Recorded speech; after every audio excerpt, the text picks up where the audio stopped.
Udo Kier, der spiller Vincent Monroe i filmen, er jo ligesom, han er jokeren, han er the Joker,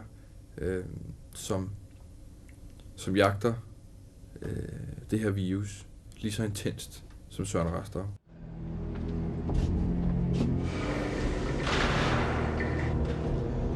You know, this virus is not an ordinary one.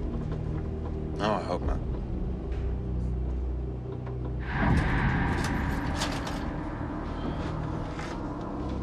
She might even not be at home, I mean. She's a stewardess.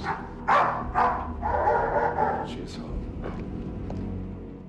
Vincent Monroe har dog sine egne grunde til at jage de virusramte og sine helt egne metoder.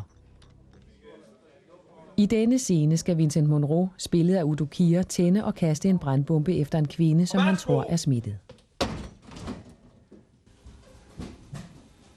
Ja, afbrudt. En gang til. Det er dog ikke så nemt, som det lyder.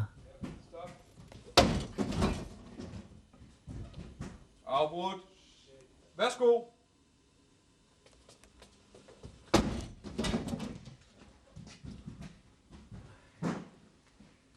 Tak. Det der sker, det er, Udo har sin hånd her. So I have to be there. Og du løber på værsgo. Ja. Og på værsgo. And on værsgo, Yeah, I'm listening. you take this out as well. And you're running. I'm running. On værsgo. And then Udo goes here, and then Lars fires the bottle. I fire when I see Marlene is around the corner.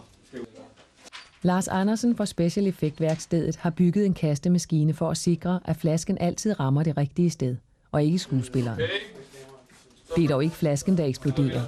Den eksplosionsagtige brand laves ved hjælp af brandvæske og gas, som kontrolleres af Special Effect-folkene.